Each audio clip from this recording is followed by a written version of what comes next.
السلام علیکم، آداب، تامل ارشاد خبرنامہ میں آپ کا خیر مقدم۔ شروعات میں ہیڈ لائنز پر ایک نظر۔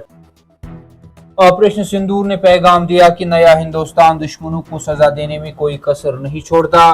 گزشتہ 11 سالوں میں عوام کو پتہ لگ گیا کہ حکومت نعروں یا وعدوں پر نہیں رکتی بلکہ عمل سے ڈیلیور کرتی ہے، وزیر اعظم مودی۔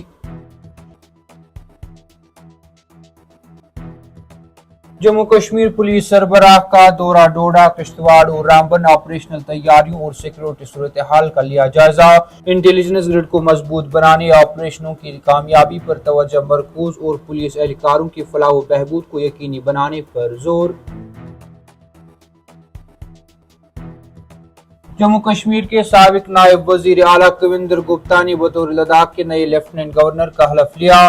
سیاست سے اوپر اٹھ کر ہم سب مل کر ایک نئے لداخ کی تعمیر نو کے لیے کام کریں گے، کویندر گپتا۔ موسلادھار بارشوں کے باعث ایک دن کی معطلی کے بعد سالانہ امرناتھ یاترا بحال۔ 8,000 کے قریب یاتریوں پر مشتمل تازہ قافلہ جموں بیس کیمپ سے کشمیر وارد۔ نقب زنی کی کوشش کو ناکام بنانے کے دوران چوروں کے حملے میں کچھ دنوں بعد بننے والا دولہا جاں بحق۔ کش گنڈ سنگران قاضی گنڈ میں صف ماتم کی لہر، نقب زنوں میں ایک کو موقع پر ہی دبوچ لیا گیا۔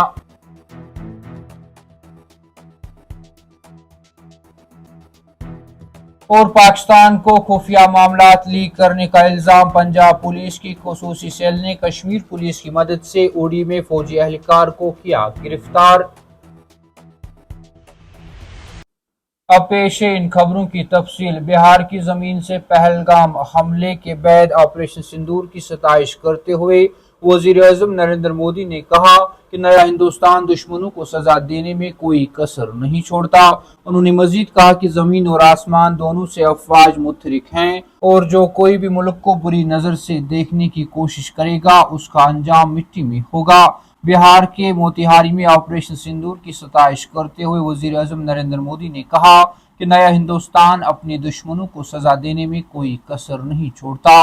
انہوں نے کہا کہ یہ ایک نیا ہندوستان ہے، ایک ایسا ہندوستان جو دشمنوں کو سزا دینے میں کوئی کسر نہیں چھوڑتا ہے، زمین اور آسمان دونوں سے افواج کو متحرک کرتا ہے۔ انہوں نے تصدیق کی کہ آج اس آپریشن کی کامیابی پوری دنیا دیکھ رہی ہے۔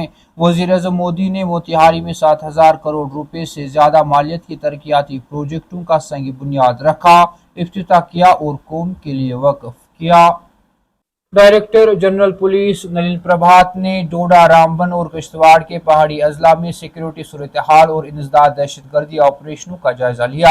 ذرائع نے بتایا کہ بدروا اور بٹوٹ کے علاقوں کا دورہ کرنے والی ڈی جی پی نے ان اضلاع کے اونچے علاقوں میں چھپے موجودہ اور نو تشکیل شدہ دہشت گرد گروپوں کو ختم کرنے پر زور دیا۔ اس دوران ڈی جی پی نے انٹیلیجنس گرڈ کو مضبوط بنانے پر زور دیا اور کامیاب آپریشن کرنے پر توجہ دی۔ ایک پولیس افسر نے بتایا کہ ڈائریکٹر جنرل آف پولیس نے ڈوڈا، کشتواڑ اور رامبن اضلاع میں سیکورٹی، امن و امان کی صورتحال، انسداد دہشت گردی کی کارروائیوں اور انتظامی تیاریوں کا جائزہ لینے کے لیے بٹوٹ اور رینج پولیس ہیڈ کوارٹر کا دورہ کیا۔ جموں کشمیر کے سابق نائب وزیر اعلیٰ کویندر گپتا نے لداخ کے نئے لیفٹیننٹ گورنر کے بطور حلف اٹھایا۔ انہیں راج نواس میں منعقدہ ایک تقریب میں جموں کشمیر اور لداخ ہائی کورٹ کے چیف جسٹس ارون پلی نے اپنے عہدے کا حلف دلایا۔ حلف اٹھانے کے بعد لداخ کے لیفٹیننٹ گورنر کویندر گپتا نے لوگوں کے تعاون سے مرکز کے زیر انتظام علاقے کی تعمیر نو کے اپنے عزم کا اظہار کیا اور کہا کہ وہ لداخ کو اس سطح پر لے جانا چاہتے ہیں جہاں اس کا نام عالمی سطح پر ایک اعلیٰ سیاحتی مقام کے طور پر پہچانا جائے گا۔ گپتا نے کہا کہ مجھے یہاں لیفٹیننٹ گورنر کے عہدے پر تعینات کیا گیا ہے۔ میں لداخ کے لوگوں کو یقین دلانا چاہتا ہوں کہ مذہب، ذات پات اور پارٹی کی سیاست سے اوپر اٹھ کر ہم سب مل کر ایک نئے لداخ کی تعمیر نو کے لیے کام کریں گے۔ کش گنڈ سنگران قاضی گنڈ میں جمعرات اور جمعے کی درمیانی رات کو اس وقت ایک المناک واقعہ رونما ہوا جب نقب زنوں نے سیکورٹی فورسز کا روپ دھار کر گھر کو لوٹنے کی کوشش کی، تاہم گھر میں سے ایک نوجوان کی مزاحمت نے اس کی جان لی۔ نمائندے کے مطابق نقب زنوں کے ایک گروپ نے نقلی پستول اور سیکورٹی فورسز کا روپ استعمال کر کے محمد یاسین بانڈے کے گھر میں گھس کر وہاں نقب زنی انجام دینے کی کوشش کی۔ نمائندے نے افرادی خانہ کا حوالہ دیتے ہوئے کہا کہ جو ہی گروپ اندر گھر میں گھس گیا تو انہیں ان پر شک ہوا، جس دوران ان کے 14 سالہ بیٹے زاہد احمد بانڈے نے انہیں روکنے کی کوشش کی، تاہم وہاں سے نقب زنوں نے ان پر تیز دھار والے ہتھیار سے حملہ کیا، جس کے ساتھ ہی وہ وہی خون میں لت پت نیچے گر پڑا۔ انہوں نے کہا کہ اسی دوران دیگر افرادی خانہ بھی وہاں پہنچ گئے، جس دوران انہوں نے زاہد کو فوری طور پر ایمرجنسی اسپتال قاضی گنڈ لے جایا گیا، جہاں وہ زخموں کی تاب نہ لاتے ہوئے چل بسا۔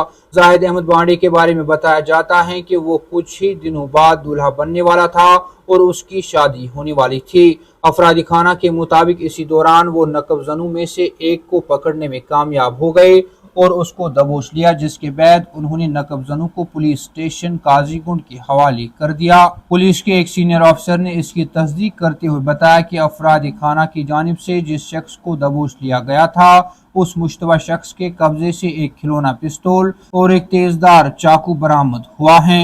انہوں نے بتایا کہ تصادم کے دوران گرفتار شخص کو بھی چوٹیں آئی تھی اور بعد میں اسے علاج کے لیے میڈیکل کالج اننت ناگ منتقل کیا گیا تھا۔ انہوں نے بتایا کہ اس دوران دیگر ساتھی موقع سے فرار ہونے میں کامیاب ہو گئے۔ پولیس کے مطابق واقعے کا نوٹس لے لیا گیا ہے اور مزید تحقیقات جاری ہیں۔ کامل ارشاد خبرنامہ میں آج کے لیے اتنا ہی، کل پھر سے ملاقات ہوگی، تب تک کے لیے اللہ حافظ۔